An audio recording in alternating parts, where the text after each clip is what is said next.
Halo teman-teman, salam hangat dari Surabaya. Saya Ilham dari Sevima. Inilah kisah unik, pencapaian, dan inspirasi dari kampus-kampus di seluruh Indonesia yang kami rangkum dalam Flash News Mitra Sevima. Terima kasih atas waktunya. Bersama kita sudah ada Bapak Dr. Rudi Hartono Ismail, MPD. Beliau merupakan rektor dari Universitas Amal Ilmiah Yapis Wamena.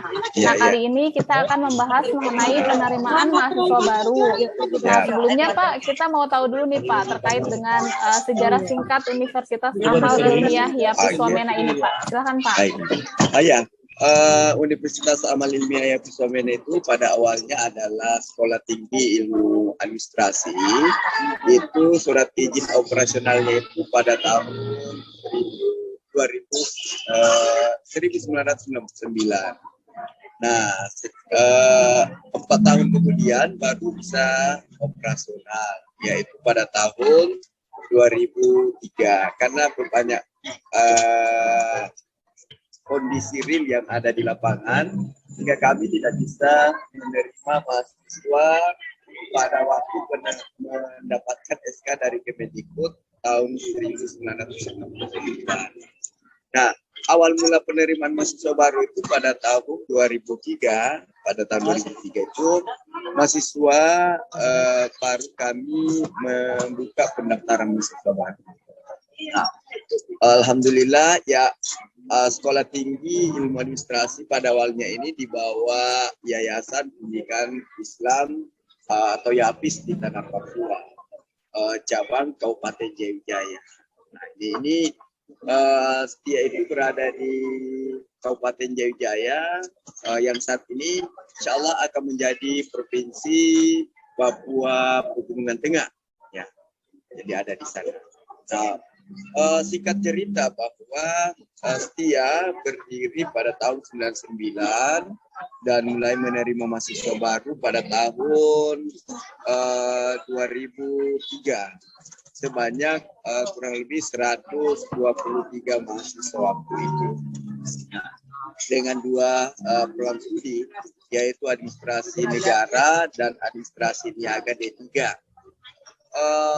Berselang beberapa tahun kemudian, yaitu tahun 2008, kami diangkat dan dipilih menjadi ketua Sekolah Tinggi Ilmu Administrasi tersebut.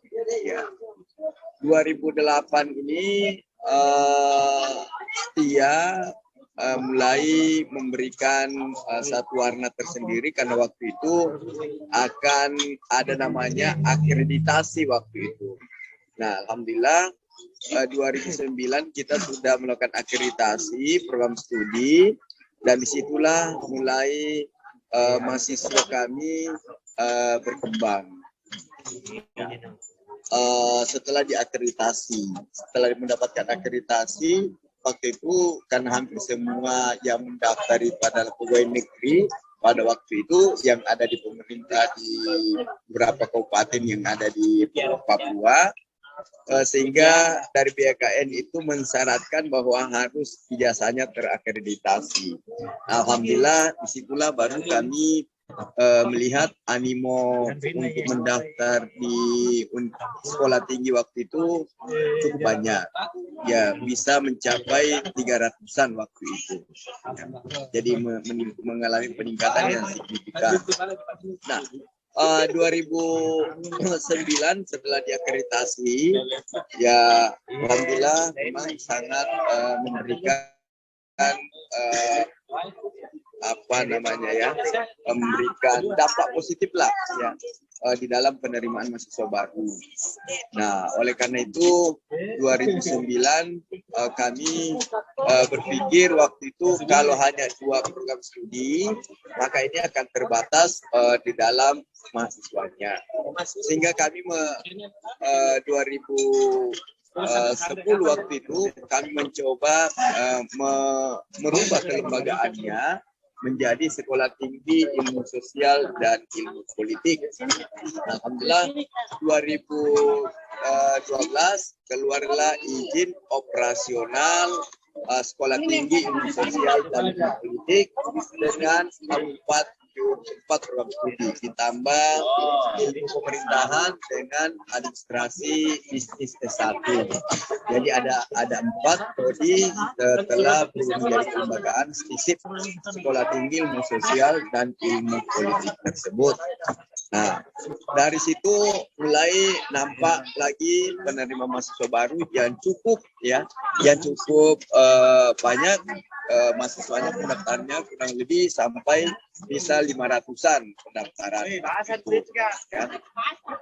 Sampai saat ini 2012 waktu itu berubah menjadi, kalau tidak salah September, SK-nya itu berubah menjadi Sekolah Tinggi Ilmu Sosial dan Ilmu Politik itu.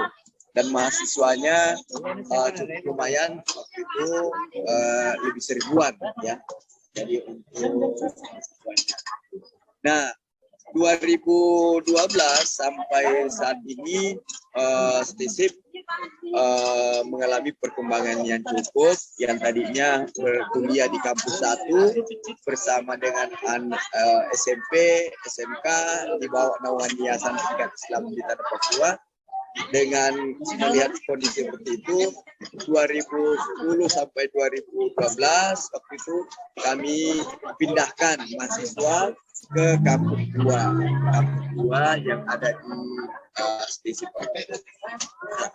Beberapa selang kemudian kami bersama yayasan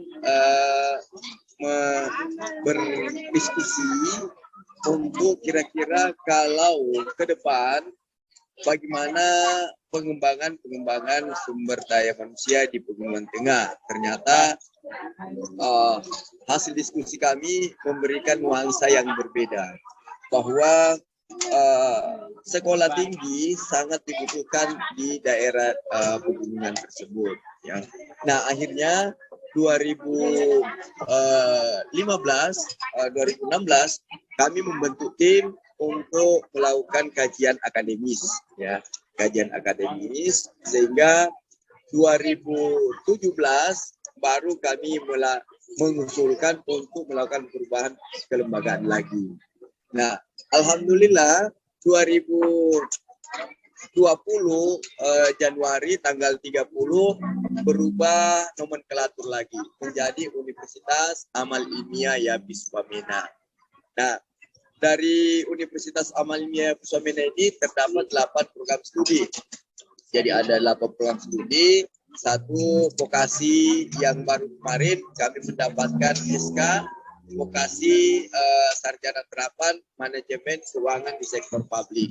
Nah, ini menjadi sangat memberikan peluang sebenarnya di dalam pengembangan sumber daya manusia di daerah Pegunungan Tengah.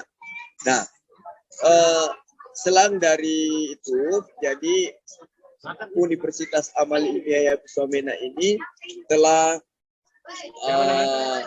terbit SK-nya pada tanggal 30 Januari 2020. Nah, saat ini sudah menerima 3 kali penerimaan mahasiswa baru. Jadi 2020 kami menerima mahasiswa baru luar biasa. Waktu itu kurang lebih 600 pendaftar mahasiswa yang ada di sana. Dan perlu diketahui bahwa di Kabupaten Jaya atau di Wamena itu ada 7 perguruan tinggi PTS yang ada. Satu-satunya UNAM itu adalah universitas, ya. Jadi satu-satunya, yang lainnya itu sekolah tinggi dan akademik yang ada. Bahkan ada juga dari kementerian lain itu keperawatan, kemudian ada dari keagamaan. Nah, itu yang ada di daerah Kabupaten Jaya. Jadi perguruan tinggi mungkin ada sekitar 10 atau 11 perguruan tinggi. Ditambah lagi perguruan tinggi seperti UT dan lain sebagainya. Nah, ini merupakan suatu tantangan bagi kami, kompetitor kami di dalam bagaimana memberikan peluang-peluang kepada mahasiswa atau calon mahasiswa untuk bisa masuk ke universitas ini. Nah, tentu strategi ini mungkin jarang digunakan oleh beberapa rektor, terutama kami yang ada di pegunungan ini, karena terus terang baru saja saya selesai SUM ini akreditasi tadi, ini baru selesai. Akreditasi agronomi, program studi agronomi, sehingga banyak yang menjadi strategi khusus yang kita lakukan di dalam penerimaan mahasiswa baru. Nah, terutama kami sebagai pengelola yang bertanggung jawab adalah satu-satunya jalan adalah peningkatan kualitas layanan. Ya, perlu diketahui bahwa YAPIS itu adalah Yayasan Pendidikan Islam, ya, Yayasan Pendidikan Islam yang bergerak di dalam pendidikan. Namun mahasiswanya ini 90% itu Nasrani. Ya, ini menarik ini. Jadi Yayasan Pendidikan Islam itu YAPIS, mahasiswanya 90% itu Nasrani. Nah, nah ini yang perlu dicatat juga mungkin bahwa YAPIS itu memegang prinsip rahmatan lil alamin, ya. Jadi bagaimana hubungan silaturahmi antara sesama golongan, sesama muslim, ya sesama di luar muslim, ya itu orang bilang apa ya, bahasa agamanya apa Mbak itu? Wasatania, ya. Jadi ini harus kita kembangkan seperti itu. Kalau kita tidak meningkatkan sikap toleransi di Wamena atau di Papua, maka terus terang saya tidak bisa mendapatkan mahasiswa.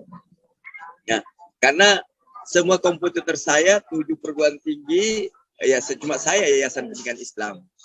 Ya, yang lainnya itu Yayasan Pendidikan Kristen. Dan alhamdulillah dari 7 perguruan tinggi yang ada, ya mahasiswanya yang terbanyak ya kami. Ya kurang lebih kalau student body-nya kurang lebih 2.500-an sampai 3.000 ya untuk mahasiswanya.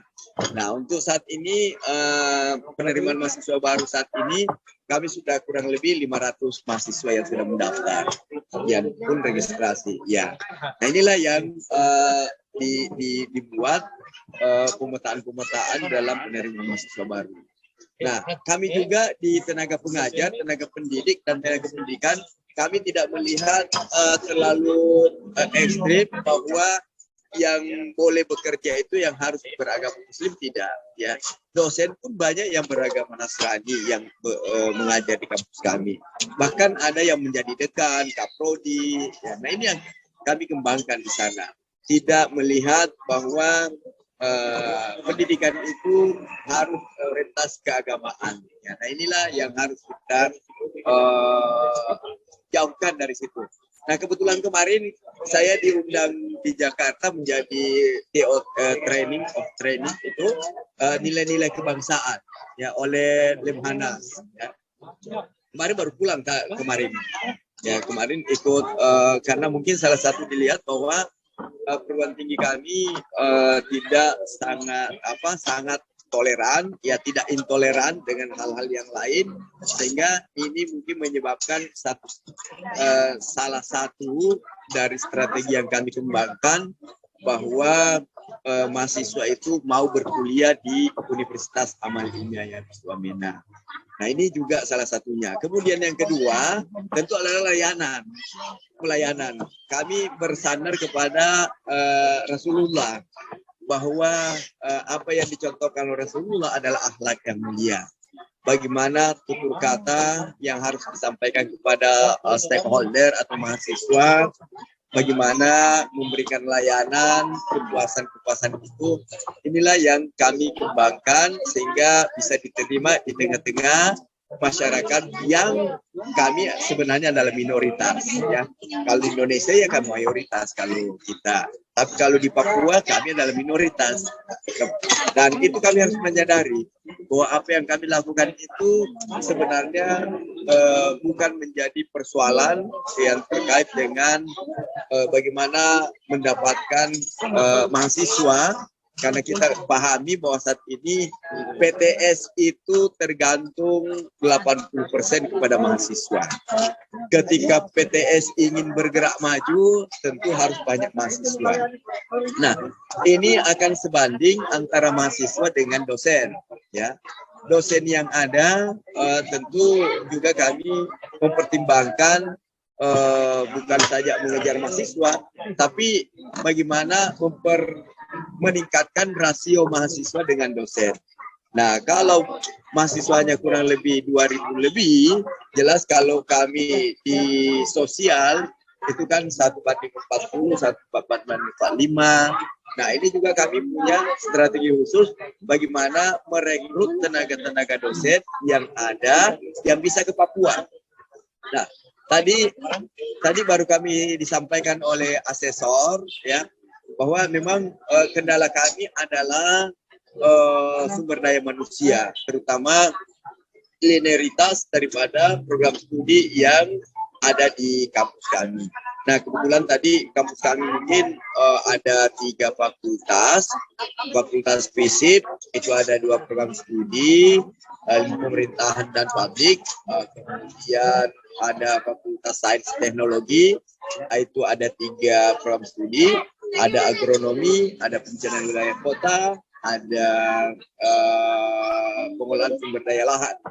Kemudian 1 fakultas ekonomi bisnis itu juga ada 3 prodi, yaitu prodi administrasi bisnis, kemudian prodi manajemen retail, kemudian manajemen keuangan di sektor publik.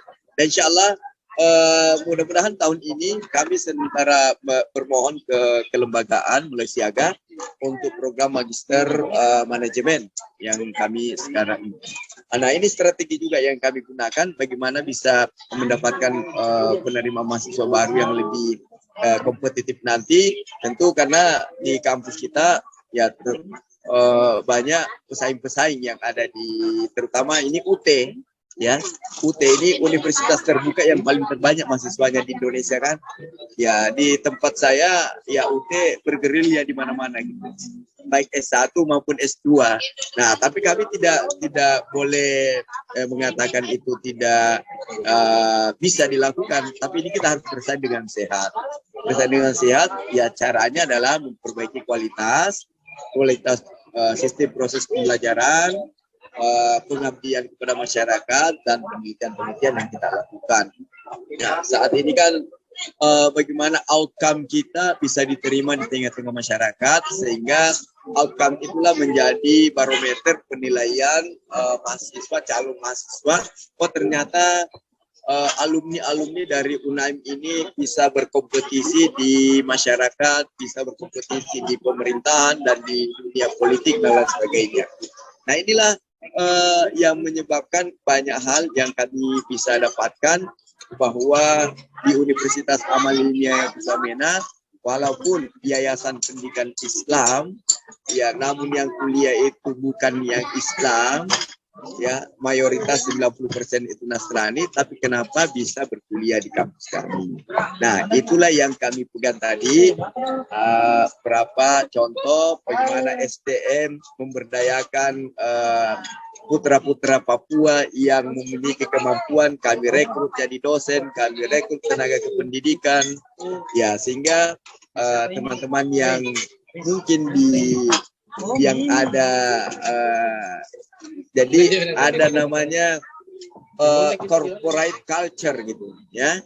Jadi istilahnya corporate culture itu bagaimana budaya-budaya dari kebersamaan yang ada itu kita merekrut STM dosen yang ada di daerah sekitar itu sebagai kearifan lokal kita mengangkat.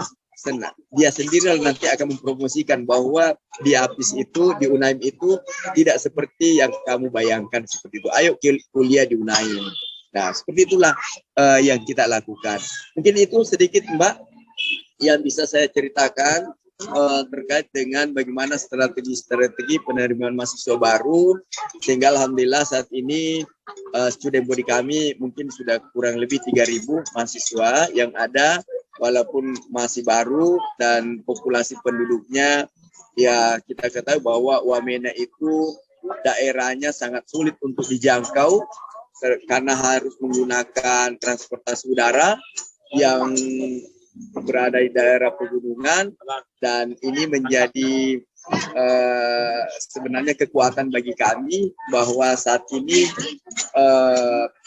Papua sudah terbagi 3 provinsi dan salah satunya kami di Universitas Ambilnya ada 1 provinsi di ibu kota kami yaitu Pegunungan Tengah Papua, dan ini menjadi peluang untuk kami bagaimana meningkatkan kondisi saat ini, karena kita melihat bahwa ada 3 sebenarnya komponen yang harus kita ketahui, yaitu bagaimana kondisi geografisnya, yang kedua bagaimana kondisi budayanya, ketiga bagaimana kondisi sosial ekonomi masyarakat yang ada di sana.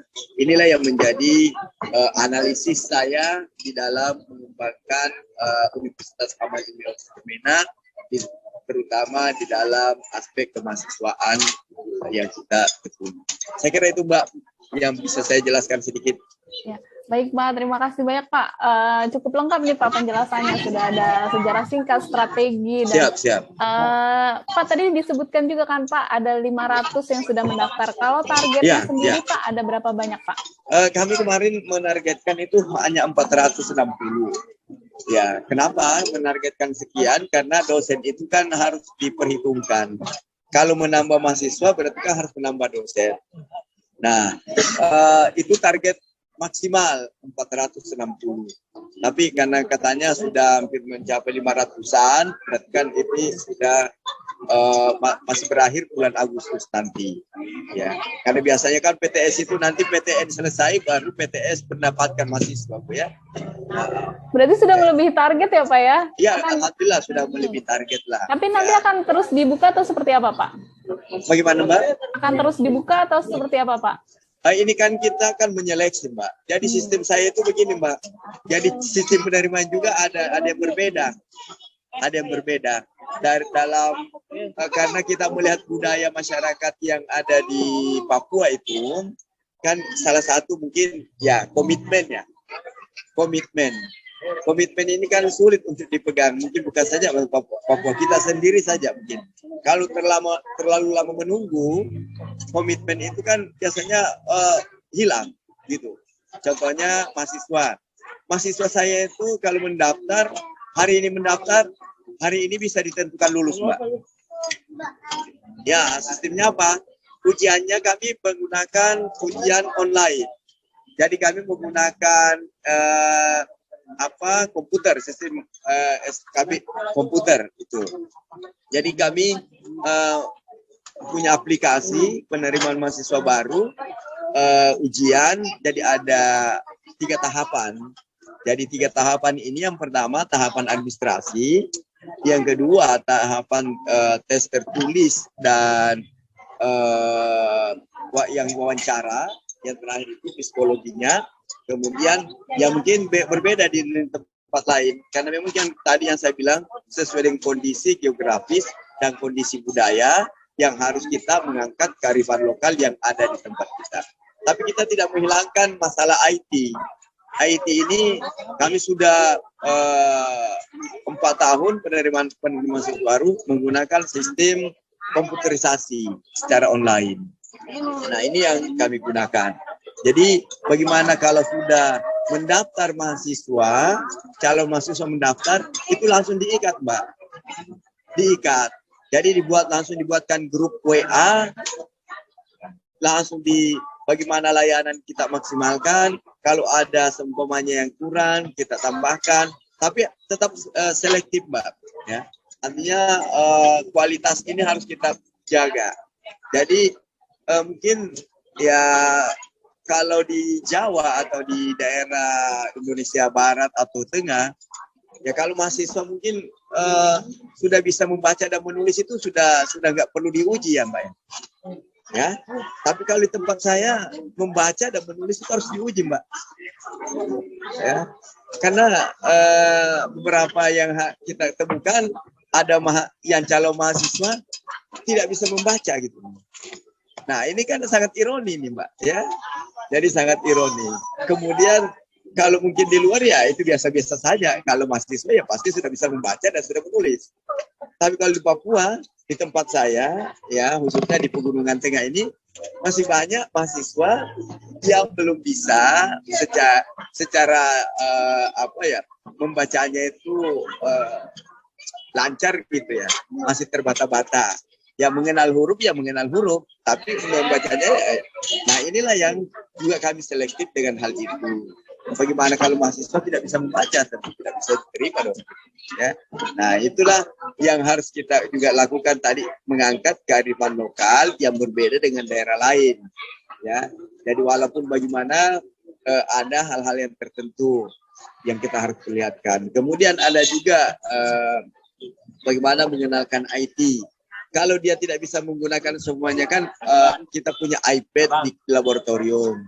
Ya 40 orang itu setiap satu kali ujian. Jadi kami tidak satu kali ujian, Mbak. Jadi tiap minggu harus ujian. Jadi itu juga strategi. Tadi komitmen. Jadi kalau lama menunggu nanti pindah ke perguruan tinggi lain. Nah, terus pembayarannya itu harus mahal, Mbak. Pertama, uang pendaftaran harus mahal. Kalau hanya 100.000, 200.000 ada. Kalau saya lulus kan uang saya cuma 100.000, saya pindah dong. Kalau saya kasih sampai 500.000. Nah kalau pindah dia berpikir, kalau sudah lulus mau pindah, uang pendaftaran saya 500.000, nanti hilang percuma dong. Nah, kalau ada perguruan tinggi katanya gratis kalau pendaftaran. Nah, kalau di tempat lain mungkin iya. Tapi kalau di tempat saya enggak boleh gitu kayak gitu. Harus tinggi. 400 sampai 500 uang pendaftaran kalau mau masuk. Nah, kalau lulus nanti dia bingung. Dia mau pindah lagi. Kalau saya pindah berarti uang saya hilang dong 500.000, 400.000. Nah, akhirnya mendaftar ulang gitu. Dibuatlah seperti itu. Kemudian menggunakan sistem grup WA. Jadi tiap minggu itu ujian. Setiap hari Sabtu ujian. 40, mau 30 orang, 40 atau 100, tetap diuji, tidak boleh tidak. Nah, karena kalau tidak diuji, terlalu lama menunggu. Karena sekarang kan negeri itu, perguruan tinggi negeri kan semuanya diambil. Undangan lah diambil, mandiri lah diambil, PAC, semua diambil gitu. Jadi PTN itu tidak ada lagi di sisa-sisa. Semua cara bisa direkrut, ya. Nah, bagaimana kita PTS itu membuat strategi-strategi yang tidak dilakukan oleh PTN sehingga kita bisa mendapatkan. Nah, alhamdulillah sampai saat ini masih bisa eksis lah Universitas Amal Ilmiah ini. Ya, kalau di luar ya mungkin kampus sudah kolaps gitu. Ya karena operasional di Wamena itu sangat tinggi, Mbak. Saya membangun gedung 1 lantai 8 kali 9 itu bisa memakan 350 juta. Satu gedung, Mbak. Kenapa? Harga semennya itu kan 550.000 satu sak. Nah, jadi kalau seperti itu kan harus bagaimana? Terus pembayaran mahasiswa. Pembayaran mahasiswa itu kan murah, paling murah di Papua. Kalau di Jawa, ya saya lihat di Jawa kan itu rata-rata 4 juta, 5 juta ke atas ya. Kalau kami di Papua kasih 5 juta, 4 juta, lari mahasiswanya semua. Nah, makanya itu agak-agak di bawah 2.300.000, 2.400.000. Nah, kalau tinggi tidak mau mahasiswanya. Nah, kabur ya Pak. Ya, pada kabur. Tapi alhamdulillah kita juga pakai strategi khusus. Yang pertama, sarana-prasarana harus terpenuhi. Saya siap IT saya di kampus tiap bulan itu kami harus mengeluarkan kocek itu rupiah itu sampai 15 juta, 16 juta untuk IT, untuk bisa sendiri gitu. Sehingga bagaimana smart IT di kampus itu bisa terpenuhi semua. Jadi dalam kelas gimana bisa mengakses mahasiswanya untuk IT, nah untuk internet gitu. Nah ini juga adalah promosi untuk mahasiswa. Kemudian mahasiswa saya kan selalu ikut Merdeka Belajar, Kampus Merdeka, keluar bukan ke Wamena saja, keluar ke Indonesia. Nah, jadi dia senang gitu. Nah itu adalah promosi-promosi yang kami lakukan. Nah, itu Mbak. Gitu, ya. Baik Pak, berarti nih teknologi pun juga sudah digunakan ya Pak di kampusnya Pak? Sudah mengenal digitalisasi kampus ya Pak ya? Iya Pak, saya sudah smart digitalisasi di kampus Mbak.